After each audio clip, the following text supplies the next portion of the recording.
back up, please. The second part of the session, see, we want to make this as interesting as possible. So obviously you see Javiana's there, and now we thought, actually we're going to talk about Burger King, you might have seen this. So the best way to do that is to bring to the stage Burger King and the agency that were involved in the campaign. So without further ado, let's bring the president of our judging, actually. So if anyone wants to know about awards later, speak to Fernando Machado, who is the Senior VP Global Brand Management for Burger King, and also Anselmo Ramos, the COO and founder of David the Agency. Have a seat, gentlemen, and I will begin to question you on this. Thank you very much, guys. Before we get too comfy, shall we show the video to put people into a little bit of context? I was born to eat this shit. Scusa mamma, ma questo è il mio cibo preferito. Esa è mia passione. The big is, to me, is more of a family thing. Me and my brother got matching tattoos. Mi pasión son mis padres, mi estudio, mi marido, mi hija y mi big hasta que me muera.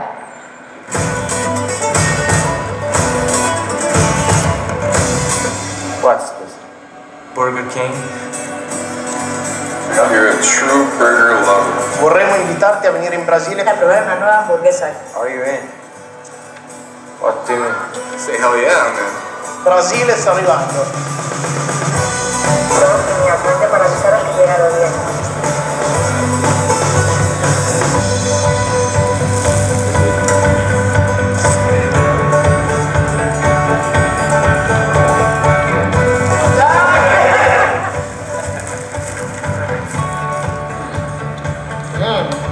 Sai puta madre. La carne è buonissima. That's flame grill, right? Yeah. It's Big King, right?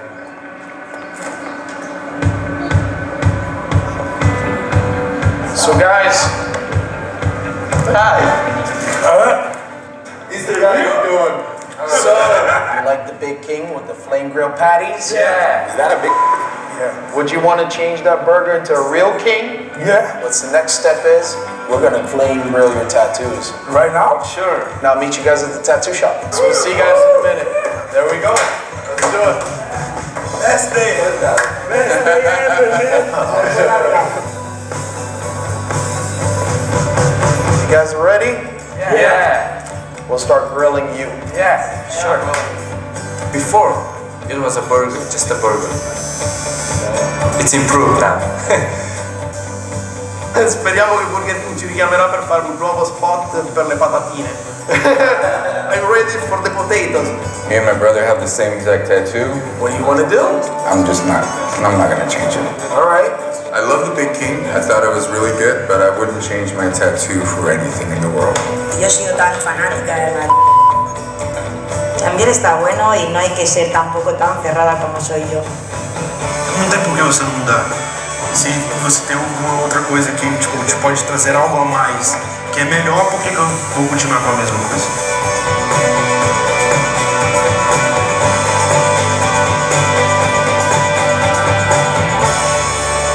Eu quero um igual a esse, por favor.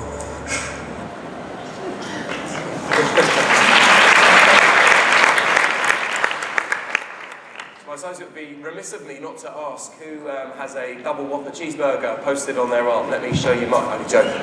So anyway, before we start questioning, I suppose that the key for that is what was the kind of thinking behind something quite radical? Because obviously a tattoo is for life essentially, and burgers, you know, it's a whole different kind of game. Like, what was the thinking behind the campaign, and what sort of ROI have you had so far? So I think that the thinking was like we had to launch the Big King, which is pretty much like a sandwich that's similar to the Big Mac, which is the classic sandwich of our main competitor. And to do that while sounding cool, modern, new, different, it's kind of tricky, right? I mean, I think that our biggest difference on Burger King is that we flame grill our burgers. I mean, the competitor fries the burger. So we want to bring that to life in a way that wouldn't come across as just like a Me Too product, or yeah. So we briefed for a campaign that was like more on the traditional side to drive awareness on TV, but we also wanted to have a leg of the campaign to drive engagement and to connect with people, doing like both like minds and hearts at the same time. You know, like it can be very dry to land like, hey, we flame grill our burgers, yada yada yada, and it goes over everyone's head. So we wanted to do something that was like noticed by our fans and by our audience. In terms of ROI, I mean, Big King is one of the biggest success that we had in Brazil during this year. This video has 20 million views, if I recall correctly, in Brazil. And a large percentage of that is organic because people really engage with the content.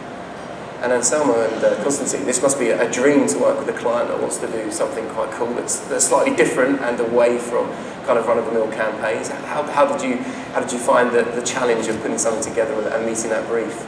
I think that, you know, once you define the brand positioning and we all agree on that, then what we do as an agency, we keep bringing these guy ideas all the time. And sometimes he will approve them, sometimes he will not approve them, but you know, and sometimes he asks me, is this gonna work? I'm like, I don't know. I don't know if it's gonna work, you know. And I always tell him, nobody knows anything. Do you know what I mean? Sometimes I think we, as an industry, we tend to overthink everything, like a lot of marketing jargon and definitions and all that. But I think, you know, to his point, there's either good content or bad content, and we try to do good content, but it needs to be out there. So we present him ideas, and he's like, okay, well, let's try that, you know. And you don't need a lot of money, you know. It's not a matter of budget really. And then once we get his approval, we need this guy to shoot it. And he did a great job. And so, yeah, it sounds simple, but you know, I think it's a matter of every day, you try to come up with something unique, you know. And also, you don't control everything. I mean, we had no idea what would happen, you know. I mean, those characters, I mean, they are like that, you know. And there's no, you cannot script an idea like that. You can have the core idea, but then you need to, you know, embrace whatever happens, you know. I mean, even like one of them said, no, I'm not going to change my tattoo, you know, because I did that together with my brother, and I'm not going to change that. I love the, you know, the Big King, but sorry. And that's fine, because that's part of reality, and we just embrace that. And, you know, some of them changed their tattoo, and one guy decided not to change it. It's fine, because that's reality.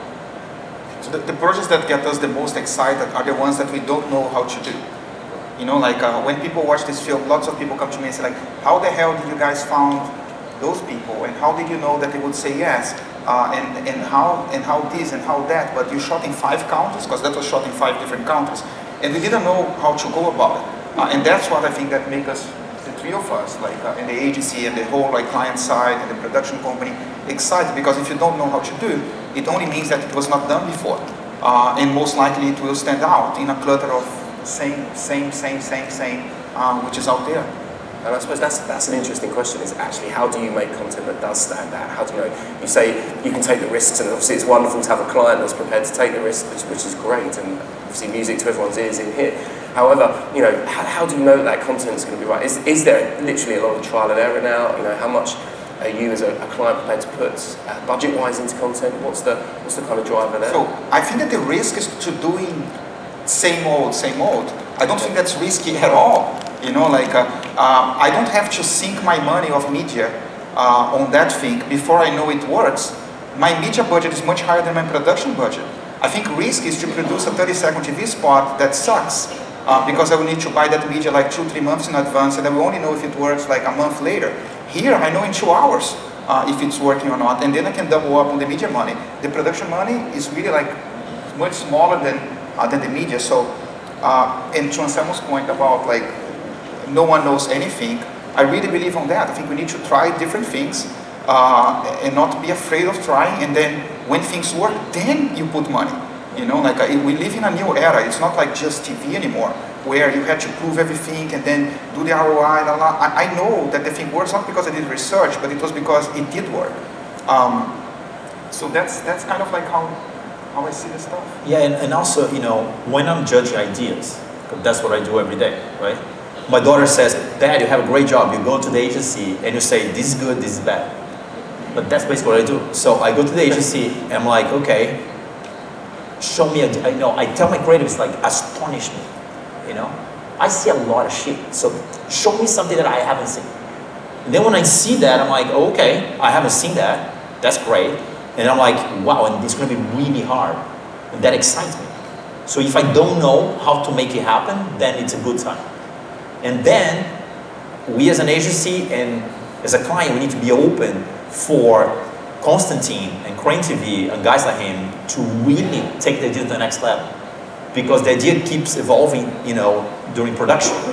We can go so far as an agency. We need to say, guys, just have fun with the idea, make it better. Yeah. So we need to be open to, you know, just for you to get a picture, like how many hours of footage you had to produce that 2-minute film?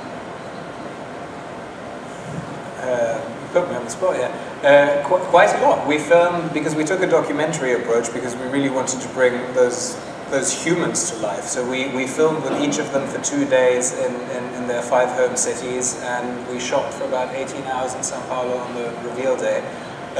So we would have had, yeah, probably about 30, 40 hours of footage. For a 2-minute film. Yeah, which is a fair amount of content as well Yeah. to get through. And we talked, actually, the sessions we've had this morning have all talked about authenticity being one, and actually content that resonates and the quality of it. How do you ensure that authenticity and obviously that quality? How do you go about creating it? Particularly when you say, you know, we're trying ideas, we don't really know if it's the right idea, we're having a go. You know, how do you know when you've hit the magic mark? I think to be honest with you, you're authentic when you don't think about being authentic, when you just let things flow. Because at the end of the day, and that's also how you know good or bad content, is when you take off your professional hat and you just look at something with the eyes of a human being. And if it moves you, then it's great. And if it doesn't move you, then it's shit. And if it doesn't move you, chances are you went through a checklist of 25 things that some brand person gave you, of the things that you have to stick to, and then consumers won't care. And authenticity is just ensured by telling interesting stories. And that's the most, you know, humans, when they were living back in caves, they were itching things onto the walls, telling stories. And that's just the basic, simple truth of how to tell an authentic story, is to just tell the story. Do you think now that we have to have a restructure in terms of this kind of thinking that you guys have employed here for Javianas, for Burger King? Do you think that kind of thinking and the way forward it means you've got to restructure from the inside? So from a brand, from an agency, do they have to restructure the way that they've been thinking in past ways to achieve this? How do you kind of create that kind of ethos? Because it's you know, it's brilliant to see you guys all thinking out there, kind of thinking freely. Yes, we can try ideas. It doesn't matter. We can try something else. You know, it's refreshing. But do you think that has to come from the driver, from the brand, from the agency, from the production company? Where does that come from? I think you need to. Everything's about the idea. So we were talking before. I mean, the idea, a good idea comes with its own budget. Because if the idea is good, you know, money will appear, and then you know, and the process needs to be created around the idea. And then, if we don't know how to do everything, you partner with people. So, you know, it's good to have diversity at the agency in terms of different talents, different backgrounds. But it gets to a point that you need to partner with whoever is good to make that idea happen. So every process is different. And that's what excites us. It's like when we see something, it's like, okay, we need to invent a process in order to make this happen. And that really excites us. I don't think you have to change the structure, but definitely take some time to build the credibility on the client side, to build the internal credibility and belief that doing things like this pay off sometimes on the medium long term. You know, like if the conversation starts and the first question, like what's the ROI, what is like this and what is that, I mean, do you want to increase sales? Cut the price. That's the best way. You know, I can tell you now, I mean, I have tons of data that shows that if you cut the price, you'll sell more. But if you want to build the brand, if you want to like create brand love, if you want to drive stronger engagement, you need to do things like this. I don't think a company will go from 0 to 100 kilometers per hour in terms of content development from one day to another. It will be like because a few people believed on something and then try to make it happen, and then it works, and then success has many fathers, and then people embrace the thing, and then maybe on the following year you do 2 projects like that, and then on the following year you do 4 projects like that. Because people will realize that it's worth doing. In Burger King, on my old job, like everyone that I've seen, it was never an easy journey where everyone like, yes, let's do content, here's money, go and do it. It was always like a convincing process and building credibility and knowledge on how to make things happen and seeing the impact that it has on the brand. That's the great thing, isn't it? Using your time and having time in this kind of evolving.